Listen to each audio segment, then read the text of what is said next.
भाई नमस्कार है सभी भाइयों को एवं सभी बहनों को एवं सभी लोगों को जो भी लोग मुझे इस वीडियो में कहीं से भी सुन रहे हैं दुनिया में। किसी भी गली, किसी भी मोहल्ले से, किसी भी जगह से, दुनिया में कहीं से भी। दोस्तों, आप सभी लोगों का स्वागत है इस वीडियो में।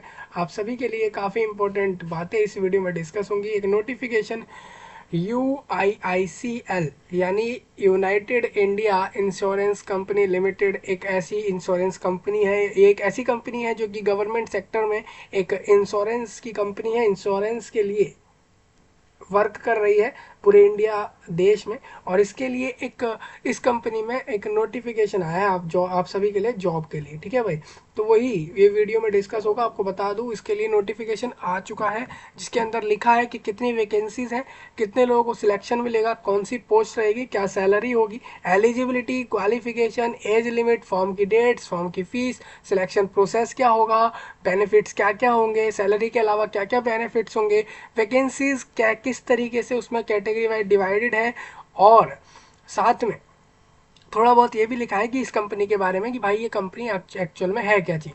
सारी चीज़ें मैं आपको इस वीडियो में क्लियर करने वाला हूँ। इस जॉब से जुड़ा हुआ जो भी कुछ इस वीडियो में बताऊंगा वो सारा कुछ आपको UIIC के वेबसाइट पर भी दिख जाएगा वो नोटिफिकेशन। तो जिन भी लोगों को अप्लाई करना है अप्लाई जाके कर देना। इस वीडियो में मैं सारा नोटिफिकेशन आप सभी के लिए डिस्कस कर देता हूँ।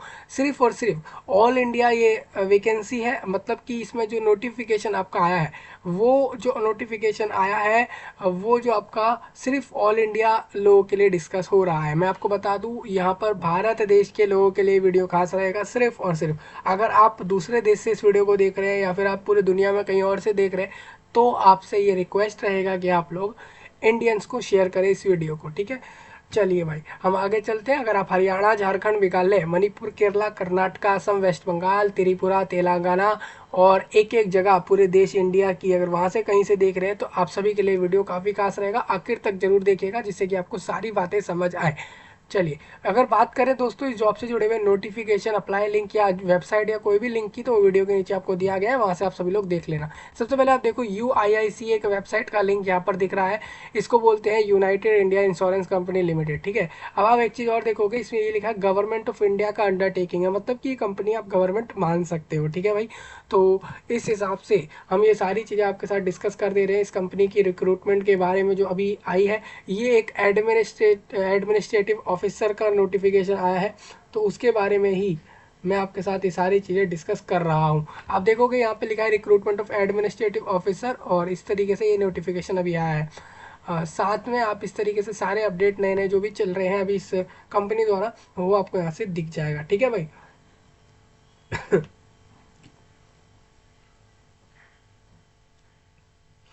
तो आप लोगों को इस तरीके से चेक करना है। और इसकी अगर बात करें तो ये company fully wholly owned by government of India and function under the ministry of finance of government of India के अंदर ये कंपनी काम कर रही है। और ये कंपनी जो है वो फुल्ली गवर्नमेंट है, मतलब कि कह रहे हैं कि ये जो आप कंपनी नाम सुन रहे हो UIICL, यानी वही इंश्योरेंस का कंपनी जो आपको बताया अभी मैंने, ये पूरी की पूरी गवर्नमेंट है, मतलब इसमें पूरा का पूरा गवर्नमेंट ही इसको चला रही है इस कंपनी को। ठीक है, यानी आपकी जॉब सारी की सारी गवर्नमेंट है, सेंट्रल गवर्नमेंट होंगी क्योंकि गवर्नमेंट ऑफ इंडिया के अंदर ये कंपनी आ रही है। चलिए आइए आपके साथ नोटिफिकेशन डिस्कस करते हैं।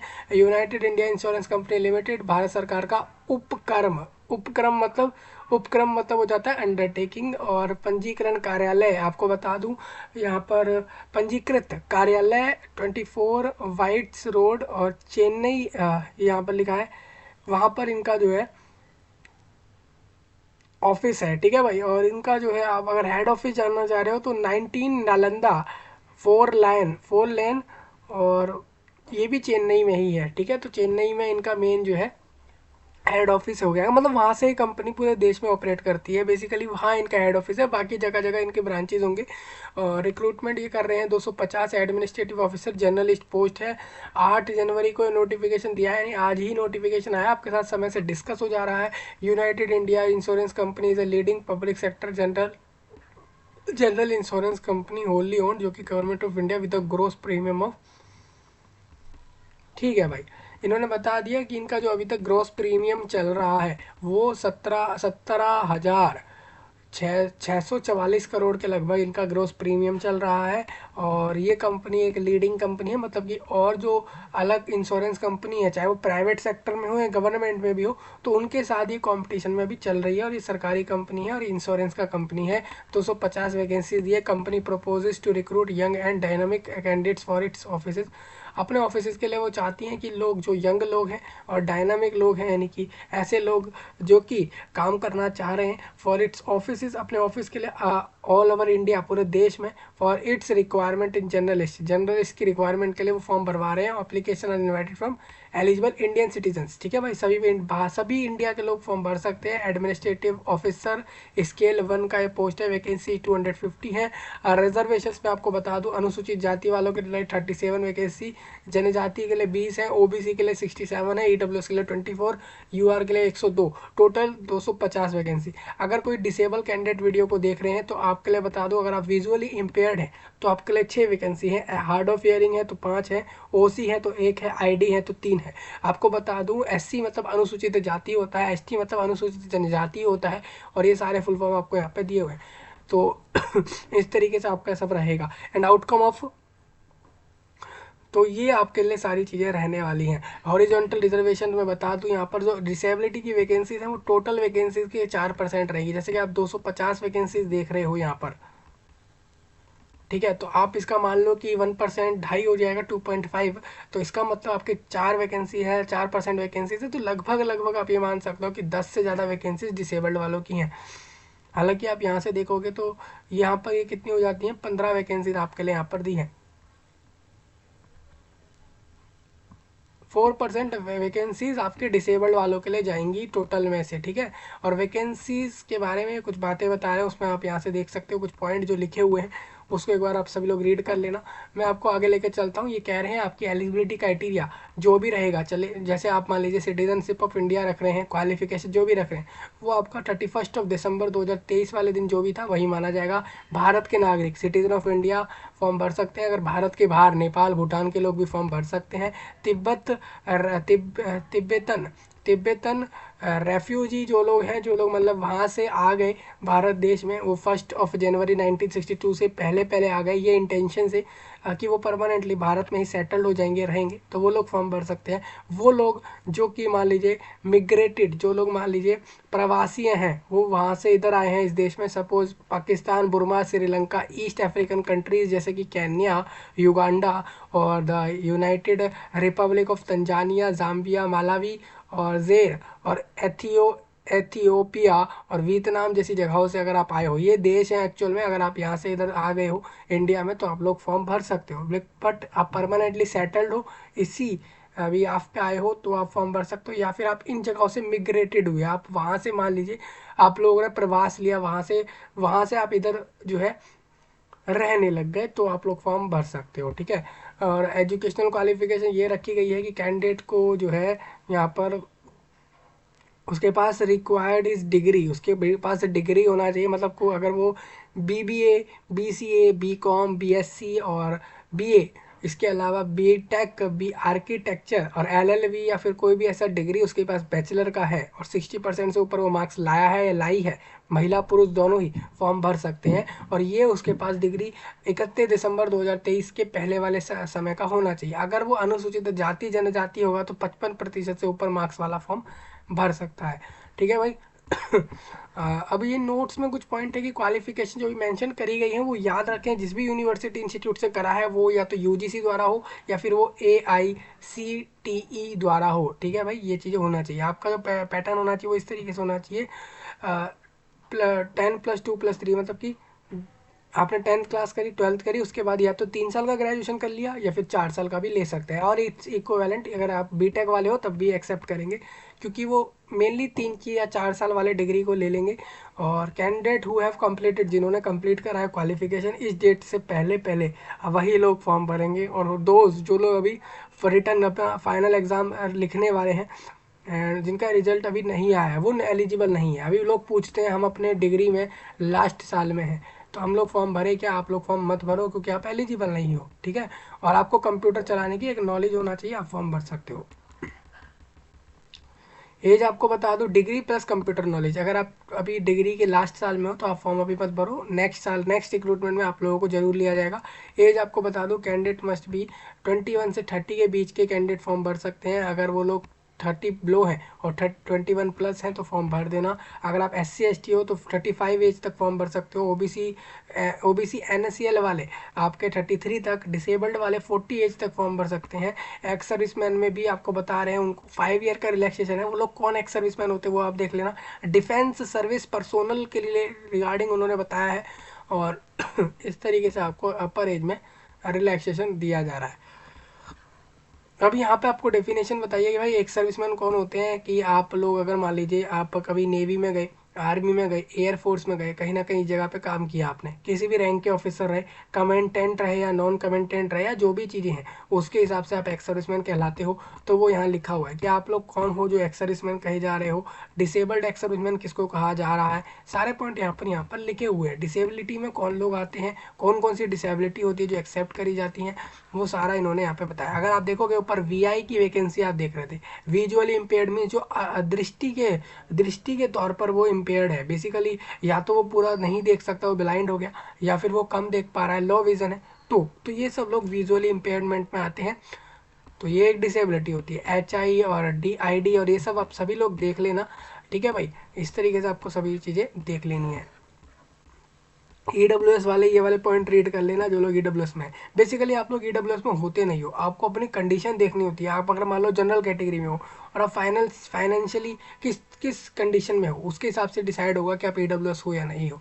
एप्लीकेशन फीस में आपको बता देता हूँ, ऑल एप्लीकेंट अदर देन जो लोग भी SC ST और डिसेबल्ड नहीं है, और मान लीजिए जो लोग भी इस कंपनी के परमानेंट एम्प्लॉय नहीं है, वो लोगों को यहाँ पर 1000 रुपीज़ पे करने हैं। और इसमें सर्विस प्लस GST, ठीक है। Application fees including service charges, ठीक है, plus GST as applicable. GST इसके ऊपर रहेगा, अभी GST इसमें डाला नहीं है। GST आपका हो सकता है इसके ऊपर 18% आप मान लो, यानी कि 1200 के लगभग आपको फीस देना है। अनुसूचित जाति, जनजाति और डिसेबल्ड और जो लोग इस कंपनी के परमानेंट एम्प्लॉय हैं उन लोगों को 250 रुपये पे करने प्लस GST अलग से रहेगा, ठीक है। इंपॉर्टेंट डेट्स याद रखना भाई, आज से फॉर्म चालू हुए हैं, 23 जनवरी तक फॉर्म सबमिट लास्ट होगा। और पेमेंट ऑफ एप्लीकेशन फ़ीस आपको जो है इसी दिन तक कर देनी, मतलब फॉर्म जमा करने का समय 23 जनवरी ही है। आप अगर देखोगे तो आपको कितने दिन मिले हैं, सिर्फ और सिर्फ 2 वीक का समय दिया है इन्होंने फॉर्म भरने के लिए। और आपको एक ऑनलाइन टेस्ट लेंगे ये आपका, उसका एडमिट कार्ड आपको जो है, कॉल लेटर या एडमिट कार्ड, वो जैसे मान लीजिए जब भी हो रहा है एग्ज़ाम उससे 10 दिन पहले आपको एडमिट कार्ड मिल जाएगा। ऑनलाइन एग्ज़ाम होगा ये, उसके बाद आपको जॉब मिलेगी। अब ये बता दूं, date of online test will be in the month of February, दो इसी साल के फेबररी मंथ में करा लेंगे एग्ज़ाम। मोस्ट प्रोबेबली आप मिड फेबररी के बाद ही मानोगे इस एग्ज़ाम को, पहले भी मान सकते हो। एग्ज़ाम डेट हो सकता है वो वीकेंड पे या हॉलीडे पर ही हो, मतलब कि या तो किसी छुट्टी वाले दिन करा दिया या फिर वो संडे या सैटरडे में करा दिया। कैंडिडेट्स में require to check our website, अब वो कह रहे हैं कि हमारे UIIC वेबसाइट को देखते रहो हर डेट्स के लिए, हर अपडेट्स के लिए। एप्लीकेशन प्रोसीजर मैं आपको बता दूंगा यहाँ पर। सबसे पहले कैंडिडेट को रजिस्ट्रेशन करना है, फिर वो फीस पे कर लेगा, फिर उसके बाद अपने डॉक्यूमेंट्स अपलोड करेगा, फोटो साइन इस तरीके से, उसके बाद फॉर्म जमा कर देगा और फॉर्म का प्रिंट ले लेगा। यही प्रोसेस हर जगह फॉलो होता है। सिलेक्शन प्रोसेस में कह रहे हैं ओवरऑल बेसिस ऑन जो भी आप ऑनलाइन एग्जाम में करते हो और इंटरव्यू में करते हो उसके बेस पे आपको सिलेक्ट करके जॉब दे दी जाएगी। सिर्फ 250 लोगों की जॉब है, सेंट्रल गवर्नमेंट एम्प्लॉय हैं सारे के सारे, एडमिनिस्ट्रेटिव ऑफिसर पोस्ट है। और इसमें एक ऑनलाइन एग्जाम जो होगा उसमें reasoning, English language, quantitative aptitude, general awareness, financial sector से रिलेटेड जनरल अवेयरनेस आएगा।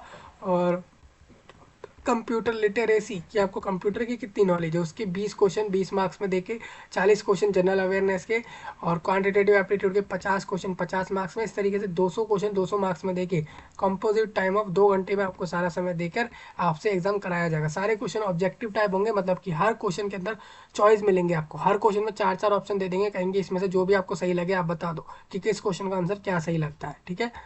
आपको माउस से क्लिक करना होगा, ये कह रहे हैं जिस पे भी आपको करेक्ट लगे, फील्स करेक्ट, आपको जो भी करेक्ट लग रहा है उसको टिक कर देना।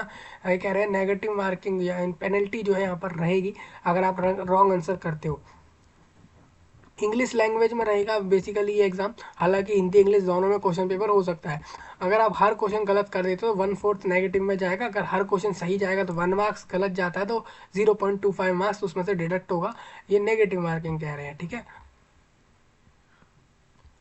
अब आपको बता दूं इस कोर्स ऑफ द ये जो आप लाओगे वो किस तरीके से डिसाइड होंगे। Number of question answer correctly by the candidate in each subject, ठीक है। अब ये कह रहे हैं corrected scores also obtained by a candidate are made difference in difficulty level differentiation to arrive at the, ठीक है। इन्होंने एक चीज़ बताई है वो मैं आपको अभी आगे क्लियर करूँगा। Test wise scores and scores on total is reported with decimal points up to 2 digit. अब देखिए यहाँ पे आप देख लो, अगर आप डिसेबल्ड हो और अगर आपको किसी सेकंड पर्सन को यूज़ करना है, सेकंड पर्सन को आप चाहते हो कि वो आपका एग्ज़ाम जाकर लिख दे या कर दे कंप्यूटर पर, अगर आप डिसेबल्ड हो और आप नहीं कर सकते हो आप अपने एग्ज़ाम को, तो आप लोग किसी सेकंड पर्सन को यूज़ कर सकते हो। अपने खुद के स्क्राइब को यूज़ कर सकते हो। महिला पुरुष किसी को भी अपने एग्ज़ाम करवाने के लिए अपने खुद के कोर्स पर कर सकते हो, ठीक है भाई। उसके लिए आपको नीचे एक अंडरटेकिंग देना होगा कि हाँ भाई मेरे को स्क्राइब यूज़ करना है क्योंकि मैं खुद एग्ज़ाम नहीं कर सकता या नहीं कर सकती क्योंकि मैं डिसेबल्ड हूँ। तो वो सारी चीज़ें लोगों को यहाँ पर देखनी है कि आप लोग किस तरीके से सब मैनेज करने वाले हो, डिसेबल्ड वाले लोग, ठीक है। तो ये स्क्राइब वाला सारी चीज़ आप रीड कर लेना। लोकोमोटर डिसेबिलिटी और सेब से, सेरे सेरेब सेरेब्रल फैलेसी वाले लोग अपना ये सारे पॉइंट रीड कर लेना एक बार, जो भी आपके लिखे हुए हैं। और इस तरीके से रहेगा। एग्जामिनेशन सेंटर के बारे में बता रहे हैं, ये आपके सिर्फ कुछ ही स्पेसिफिक सेंटर्स होंगे पूरे इंडिया में, हर जगह नहीं होंगे। जहाँ जहाँ होंगे उसका लिस्ट अभी आपको दिखाऊंगा नीचे कहाँ कहाँ हो सकते हैं। एनेक्सर सेकंड में इन्होंने डाला है नीचे कि कहाँ कहाँ आपके सेंटर हो सकते हैं। तो आपको वहीं जाना होगा एग्ज़ाम देने जहाँ इनके सेंटर्स हैं। और आपको एडमिट कार्ड लेकर जाना है, इसमें कोई चेंज नहीं होगा। आपको फॉर्म भरते समय चुन लेना है कि आपको कहाँ सेंटर पर जाके एग्ज़ाम देना है। तो वो सारी चीज़ें आप सभी लोग जानते ही हो। अभी ग्रेजुएट्स ने भी बहुत पीछे रिक्रूटमेंट्स के एग्ज़ाम दिए होंगे, उनको पता होगा। कॉल लेटर डाउनलोड करने के लिए आपको क्या करना है, UIIC के वेबसाइट पर आ जाना। जिस दिन एग्ज़ाम है उसके 10 डेज़ पहले ही आपको एडमिट कार्ड मिल जाएंगे। और अगर आप कहोगे तो आपको बता भी दिया जाएगा। आपको एग्ज़ाम सेंटर पर समय से पहुंचना होगा। जैसे जब भी फॉर्म एग्ज़ाम चालू हो रहा है उससे काफ़ी पहले आपको पहुंचना होगा, जिससे कि आपके लिए एंट्री हो जाए। आइडेंटिटी वेरिफिकेशन में आपको वहाँ पर फ़ोटो मांगा जाएगा। आपको कहेंगे कि आप अपना फ़ोटो दिखाओ, एडमिट कार्ड दिखाओ, और ID प्रूफ में आप आधार कार्ड, पैन कार्ड, कोई भी एक चीज़ ऐसा दिखाओ जो ये प्रूफ करे अपनी आइडेंटिटी को, आपकी आइडेंटिटी को। ये सब आप दिखा सकते हो, तभी वो उसको आपको एंट्री देंगे। इंटरव्यू कि मैंने आपको जैसा बताया था इंटरव्यू होगा, तो जो भी कैंडिडेट अपने इस एग्जाम को पास कर लेंगे उनको इंटरव्यू के लिए बुलाया जाएगा 3 टाइम्स वैकेंसीज के। टोटल तीन तीन गुना लोगों को, जैसे 250 वैकेंसीज है तो 700 से आप देखोगे 700 to 800 लोगों को ही सिर्फ ये इंटरव्यू करवाएंगे। और उसके बाद इस तरीके से एंड फाइनल सिलेक्शन जो होगा आपका वो टेस्ट और इंटरव्यू दोनों के बेस पर होगा, ठीक है भाई।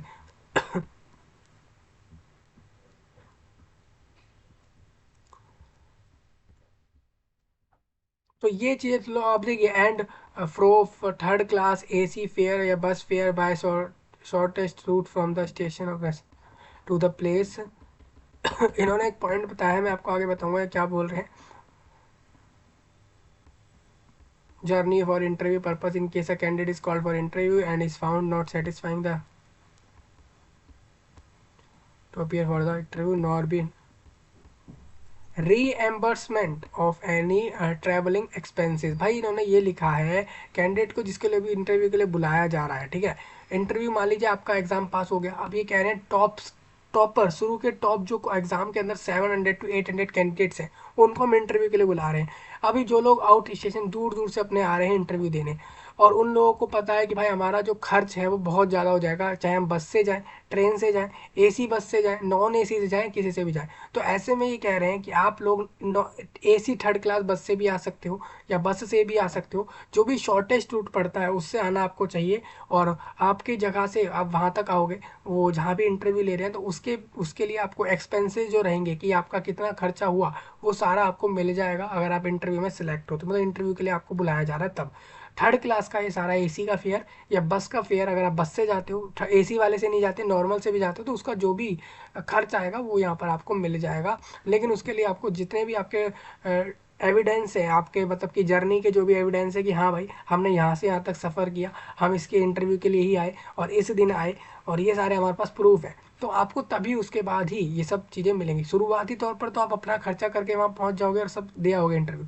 बाद में अगर आप ये सारे डॉक्यूमेंट लगाते हो तो आपको ये सारे रुपए जो होंगे वो मिल जाएंगे, ठीक है भाई। और कैंडिडेट्स जो भी इंटरव्यू के लिए बुलाए जा रहे हैं उनको अपने सेल्फ अटेस्ट करने हैं, सारे सर्टिफिकेट जो भी डॉक्यूमेंट वो फॉर्म में लगा रहे हैं, क्वालिफिकेशन वाले, एज लिमिट वाले, डेट ऑफ बर्थ वाले, प्लस वो इंटरव्यू के समय सबकी फ़ोटो कॉपी लेकर जाएंगे और ओरिजिनल भी लेकर जाएंगे। बायोमेट्रिक वेरिफिकेशन ये होता है जब आप सेंटर पर जाते हो तो आपका एक थंब इम्प्रेशन ले लिया जाता है कि वेरीफाई किया जाता है कि हाँ भाई वो आप ही हो जो एग्ज़ाम देने गए हो, और ये सारे प्रोसेस होते हैं। तो बाकी पॉइंट आप यहाँ से रीड कर सकते हो। एक्शन आपके खिलाफ हो सकते हैं अगर आप एग्जाम के रिक्रूटमेंट के प्रोसेस को फॉलो नहीं करते हो या कुछ भी ऐसा करते हो जो कि उनके रूल्स के अगेंस्ट रहेगा, तो वो सारी चीज़ें यहाँ लिखे हुए हैं। प्रोबेशन मतलब बता दूं, कैंडिडेट जो भी सिलेक्ट होंगे medically fit may be appointed at 1 year may be extended, ठीक है भाई। मैं आपको बता दूं शुरुआती तौर पर कंपनी आपको 1 साल एक प्रोबेशन पीरियड पे लेगी, मतलब कि वो आपको मॉनिटर करेगी कि आप सही से काम कर रहे हो नहीं कर रहे। आपका सर्विस सबसे ज़्यादा जो एक स्ट्रगल भरा एक आपका जो काम रहेगा इस पोस्ट पर, वो आपके शुरुआती 1 साल रहेंगे, क्योंकि आपको वहाँ पर ज़्यादा अच्छे से काम करना होगा।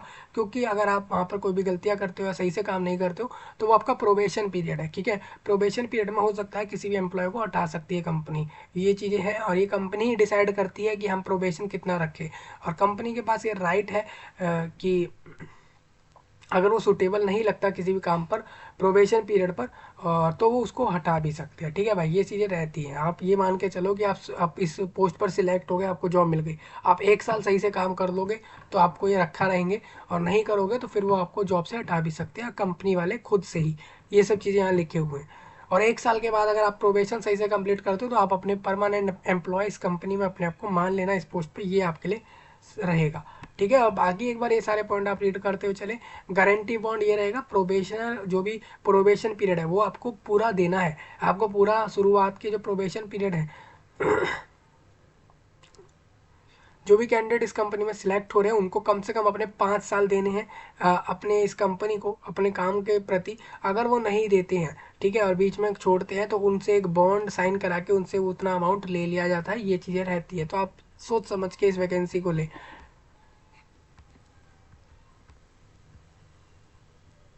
एमोल्यूमेंट्स में बताता चलो लो दोस्तों, आप लोगों को यहाँ पर 50,000 से लेकर 85,000 तक का सैलरी रहेगा। ये बेसिक शुरुआती तौर पर है, यानी आप ये मानो कि 60,000 इनिशियली स्टेज पर आपको सैलरी मिलेगा, 55 to 60,000। और अदर अलावेंस भी मिलेंगे इस पोस्ट पर, और बिसाइड एमोल्यूमेंट्स के अलावा यानी सैलरी के अलावा। और ये आपको ग्रेट्युटी देंगे, एलटीएस और मेडिकल बेनिफिट्स देंगे, ग्रुप पर्सनल एक्सीडेंट इंश्योरेंस देंगे, परफॉर्मेंस लिंक्ड इंसेंटिव देंगे, और एंड नेशनल पेंशन सिस्टम के हिसाब से जो आपका पेंशन के रिगार्डिंग जो भी है वो सब आपको मिल जाएगा। कुल मिला के आप ये मान सकते हो ग्रॉस पे आपको जो पर मंथ मिलेगा, अगर आप एक मेट्रोपॉलिटन सिटी में जा रहे हो, सेंटर में जा रहे हो, मतलब ऐसे एरिया में आपके इस ऑफिस में भेजा जा रहा है जहाँ की पॉपुलेशन 10 लाख प्लस है, क्योंकि मेट्रोपॉलिटन एरिया उसको कहा जाता है, प्लस वहाँ का एरिया डेवलपमेंट में आ रहा है, वो लोग डेवलप्ड हैं, वहाँ पे सारी ऐसी सुविधाएं हैं जो कि एक डेवलपमेंट एरिया में होनी चाहिए, तो उसको मेट्रोपॉलिटन एरिया या सेंटर कहा जाता है आज के समय पे इंडिया में। तो ऐसी जगहों पे अगर आपका सिर्फ पोस्टिंग होगा तो आपको 88,000 पर मंथ के लगभग फ़ायदे मिलेंगे। हालांकि हो सकता है दूसरे एरियाओं में अगर मेट्रोपॉलिटन जगहें नहीं होंगी तो वहाँ पर ये चीज़ जो है वो थोड़ी कम होगी, क्योंकि वहाँ पर महंगाई नहीं होगी उतनी, तो इस हिसाब से वो 88 की बजाय वो 60-70 हज़ार तक भी हो सकता है। सर्विस कंडीशंस कुछ लिखे हुए हैं, वो आप देख लेना क्या क्या बताए जा रहे हैं। पोस्ट जो है परमानेंट है, जो भी कैंडिडेट सिलेक्ट होंगे, ठीक है, मे बी पोस्टेड और ट्रांसफ़र एनीवेयर, इंडिया में कहीं पे भी आपको ट्रांसफ़र करके आपको जॉब दे देंगे, लेकिन आपकी जॉब परमानेंट है, आपको कोई हटाएगा नहीं। आपको अगर यहाँ से आप एग्जाम देकर आए हो, सब कुछ करके आए हो, जॉब पे मिली है आपको, आपको कोई हटाएगा नहीं। प्रोबेशन में तो बिल्कुल कोई नहीं हटाएगा, अगर आप सही से काम नहीं करोगे तो ही वहाँ पर आपको दिक्कत आएगी।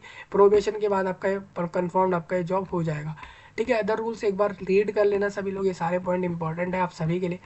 तो ये आपके लिए हो जाएगा। एप्लीकेशन प्रोसीजर मैं बता देता हूँ। पहले आप रजिस्ट्रेशन कर लेना ऑनलाइन, मैं आपको दिखाऊंगा अभी आप कैसे रजिस्ट्रेशन कर लोगे, जिसमें आपको अपना नाम, जेंडर, अपने फादर नेम, मदर नेम, अपना एक आईडी प्रूफ अगर मांगा जा रहा है तो उसका नंबर आप दे सकते हो, आईडी प्रूफ नंबर, प्लस आपको वहाँ पर अपना ईमेल आईडी और मोबाइल नंबर डालना होगा और इसकी मदद से आप अपना रजिस्ट्रेशन कर लोगे। आपको एक रजिस्ट्रेशन आईडी मिल जाता है, आप एक पासवर्ड बना लेना, उसके बाद आप लॉगिन कर जाना। लॉगिन के बाद अपने पेमेंट भर देना, जो भी आपका डॉक्यूमेंट, अपना फोटो साइन अपलोड करना और अपने कास्ट फॉर्म अगर आपके कोई है या डिग्री क्वालिफिकेशन जो भी आपसे मांगा गया है उसके डॉक्यूमेंट सारे अपलोड करें।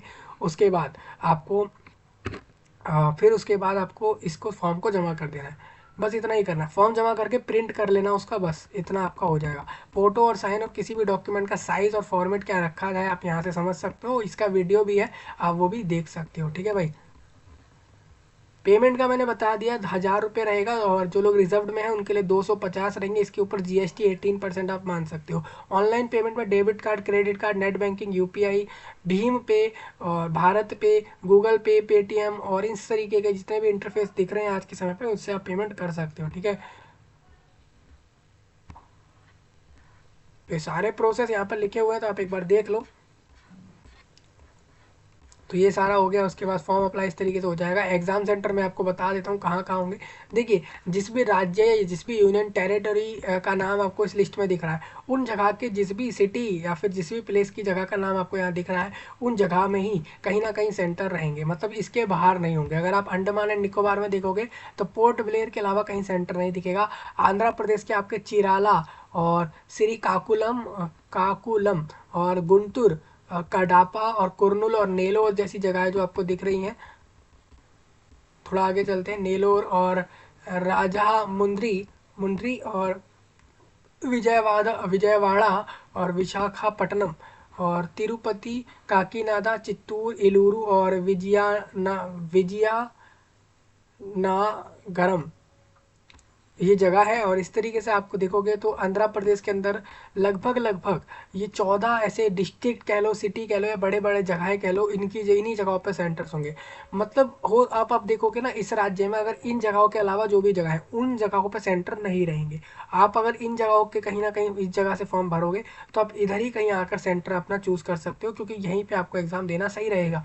अरुणाचल प्रदेश में नाहरलागुन जगह है और डिब्रूगढ़ है, डिब्रूगढ़ असम में हो जाएगा, और गुवाहाटी और जोरहाट, सिलचर, तेजपुर जैसी जगह है। बिहार में आरा, भागलपुर, दरभंगा, गया, मुजफ्फरपुर, पटना। अब देखिए, अब लोग कहेंगे कि यार इस मतलब क्या ये सब ये लिखा है कि एक सेंटर आरा में होगा, एक सेंटर भागलपुर में होगा, एक सेंटर दरभंगा में। नहीं भाई, इसमें ये लिखा है कि इन जगहों पर सेंटर होंगे। हो सकता है आरा में 4-5 सेंटर हो सकता है आपके गया जगह पर दो दो ही सेंटर हो सकता है पटना में 10 सेंटर हो। जो भी वहाँ के लोगों के कितने फॉर्म्स आते हैं और वहाँ पे व्यवस्था कैसी है वो सब देखते हुए सेंटर रहेंगे, लेकिन रहेंगे ही नहीं जगहों पे। ये चीज़ लोगों को थोड़ा ध्यान रखनी है। तो इस तरीके से आप सारे देख सकते हो, गोवा, गुजरात, हरियाणा, हिमाचल प्रदेश। हरियाणा में भी आप देखोगे, हरियाणा में आप देखोगे हिसार, फरीदाबाद और इन सारी जगहों पे एग्ज़ाम होगा। और जम्मू, झारखंड का और ये सारी जगह आपकी लिखी हुई है। तो इस तरीके से सभी लोगों को अपने अपने जहाँ पे देख लेना है। मैं न्यू दिल्ली में सिर्फ दिल्ली एनसीआर, उड़ीसा और पंजाब और राजस्थान, तमिलनाडु और इन सारे जगहों पर आपका एग्जाम होगा। तो यही सेंटर है। अब इसमें सिलेबस डिटेल्ड में अभी नहीं आया, जैसे ही इस रिक्रूटमेंट में डिटेल्ड में सिलेबस आएगा आपको बताया जाएगा कि इसका डिटेल्ड सिलेबस क्या है। बाकी मैंने आपको सारा कुछ इसमें क्लियर कर दिया है कि इसमें सिलेक्शन प्रोसीजर कैसे होने वाला है। इसमें एक ऑनलाइन एग्ज़ाम हो जाएगा, उसके बाद एग्ज़ाम के बाद जो भी लोग पास करेंगे उनका इंटरव्यू होगा। इंटरव्यू के बाद उनको जो है यहाँ से सिलेक्ट करके उनके हाथ में ये जॉब हो जाएगी। ये जॉब डायरेक्टली यूआईआईसी यानी कि United India Insurance company limited है, यानी कि गवर्नमेंट कंपनी है, सेंट्रल गवर्नमेंट सारे जॉब है। 250 वैकेंसीज दिए गए हैं यहाँ पर।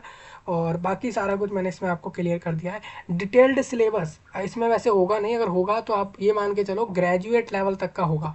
वो आप रीजनिंग दूसरे कॉम्पिटिटिव एग्जाम्स का प्रिपेयर कर सकते हो, प्रीवियस ईयर का भी आप देखकर इसमें देख सकते हो। और ये सिलेबस उम्मीद है कि ये जनवरी एंड तक आ जाएगा, तब आपको बता दी जाएगा। आप अप्लाई लिंक एक बार देख लो, ये अप्लाई लिंक है। आप इसमें click here for new registration पे क्लिक करोगे तो आप इस तरीके से और सारी डिटेल डालते हुए फॉर्म भर दोगे।